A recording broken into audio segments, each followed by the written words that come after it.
bencana dalam sejarah kehidupan umat manusia, ia bukan merupakan suatu hal yang baru.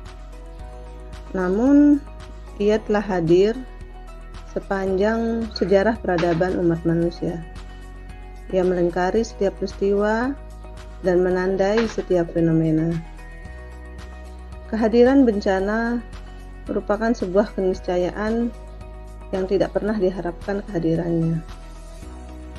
Ia mendapat penyebutan istilah yang beragam dalam berbagai masyarakat, serta juga mendapat penyikapan yang beragam dengan berbagai ritual adat istiadat dari masyarakat tersebut. Berbagai catatan sejarah bencana telah hidup dalam ingatan dan pengalaman masa lalu para orang tua kita yang diwariskan kepada anak cucu melalui cerita-cerita rakyat. Sebagai masyarakat tradisional, mereka pada waktu itu memahami fenomena itu sebagai sebuah proses teologis, proses metafisik, dan proses mitologis. Sehingga mereka membuat berbagai macam konstruksi-konstruksi pengetahuan yang diabadikan dalam berbagai macam konstruk pengetahuan, ragam cerita-cerita mitologis, dan berbagai macam ritual-ritual, serta berbagai macam istilah kebahasaan. Bahkan dalam beberapa cerita rakyat, ia selalu hadir dan dikaitkan dengan disharmonisasi manusia dengan alam.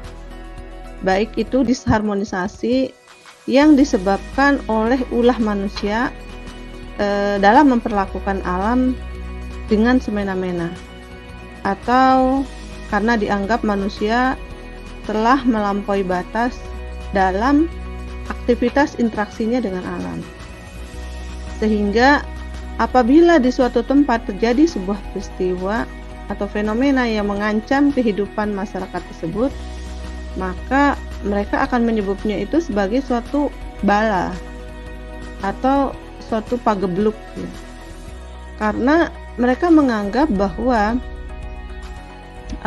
apa yang terjadi itu sebagai bentuk kemarahan penunggu suatu tempat itu terhadap pola interaksi yang dilakukan oleh masyarakat di sana, gitu.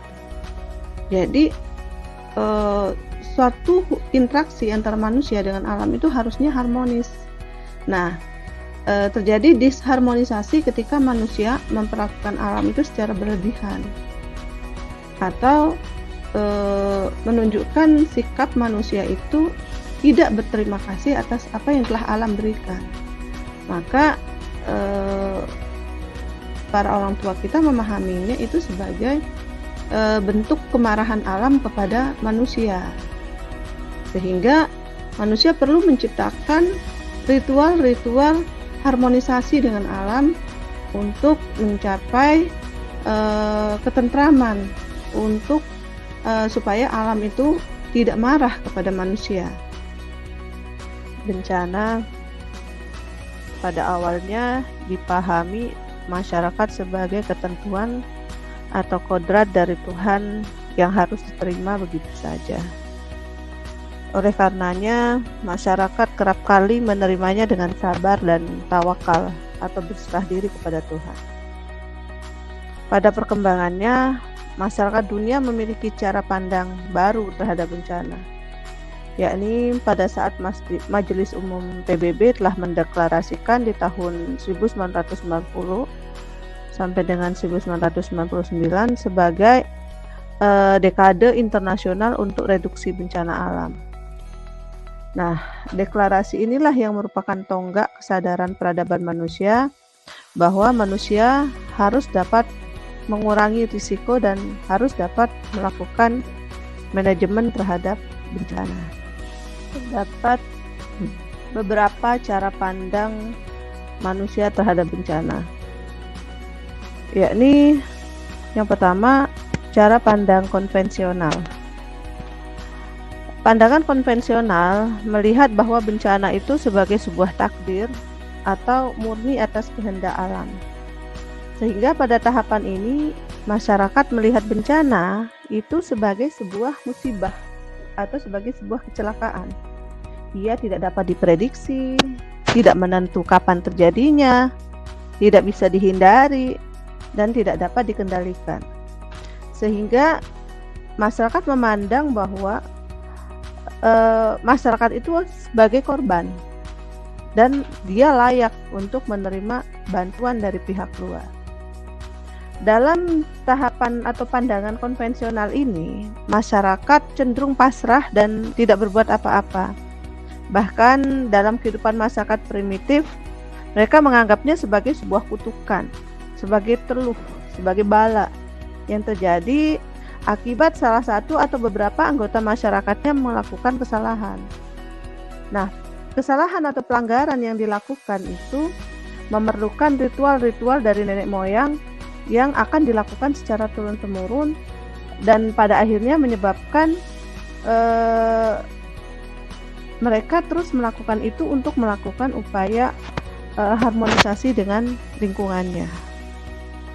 Misalkan seperti gagal panen, penyakit, bencana atau fenomena alam, itu dianggap sebagai sebuah akibat dari disharmonisasi mereka terhadap alam.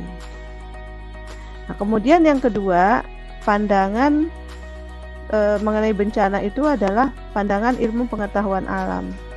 Nah, pada tahapan ini pandangan masyarakat itu berkembang. Masyarakat memahami bencana itu sebagai sebuah peristiwa alam yang terjadi karena hukum alam itu memang demikian. Jadi dalam tahapan ini bencana merupakan unsur lingkungan fisik yang membahayakan kehidupan manusia dan dianggap itu sebagai sebuah kejadian alam atau peristiwa alam gitu yang terjadi secara normal dan itu proses itu wajar terjadi, misalkan seperti hujan dan gempa bumi misalkan, itu dianggap sebagai sebuah peristiwa yang memang lumrah itu terjadi, alamiah itu terjadi dan tidak dianggap manusia itu sebagai penyebab dari peristiwa tersebut begitu. Kemudian yang ketiga, pandangan ilmu terapan. Nah, ilmu terapan ini melihat bencana itu berdasarkan pada ketahanan dan tingkat kerusakan akibat bencana. Pandangan ini dilatar belakangi oleh ilmu-ilmu teknik sipil, ilmu bangunan, ilmu konstruksi. Pandangan ini lebih fokus pada upaya untuk meningkatkan kekuatan fisik struktur bangunan untuk memperkecil kerusakan. Kemudian yang keempat yaitu pandangan progresif. Pandangan progresif ini menganggap bencana sebagai bagian yang biasa dan selalu terjadi dalam proses pembangunan. Jadi bencana itu sebagai suatu hal yang tidak akan pernah berhenti dalam perjalanan pembangunan itu. Nah, sehingga dalam pandangan ini dituntut kesadaran pemerintah dan masyarakat untuk mengenali bencana yang ada di sekitarnya dan selalu memperhitungkannya itu dalam proses pembangunan. Kemudian yang kelima, pandangan ilmu sosial. Nah, pandangan ilmu sosial ini memfokuskan pada sisi manusianya.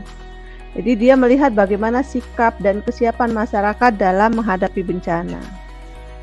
Ancaman bahaya itu dianggap sebagai sebuah fenomena alam, akan tetapi bahaya itu akan berubah menjadi bencana apabila manusianya itu tidak memiliki kesiapsiagaan, tidak tanggap terhadap bencana, sehingga besarnya bencana itu tergantung pada tingkat kerentanan masyarakat dan tingkat kapasitas masyarakat itu dalam menghadapi bahaya atau ancaman bencana. Dan yang terakhir itu adalah pandangan holistik. Nah, pandangan holistik ini menekankan pada adanya bahaya, kerentanan dan risiko serta kemampuan masyarakat dalam menghadapi bahaya dan risiko. Nah, pandangan ini melihat bahwa gejala alam itu dapat menjadi bahaya jika mengancam manusia dan harta benda. Bahaya itu jika bertemu dengan kerentanan dan ketidakmampuan masyarakat, maka ia akan menjadi risiko bencana. Dan risiko bencana akan berubah menjadi bencana apabila ada pemicu dari kejadian bencana itu sendiri.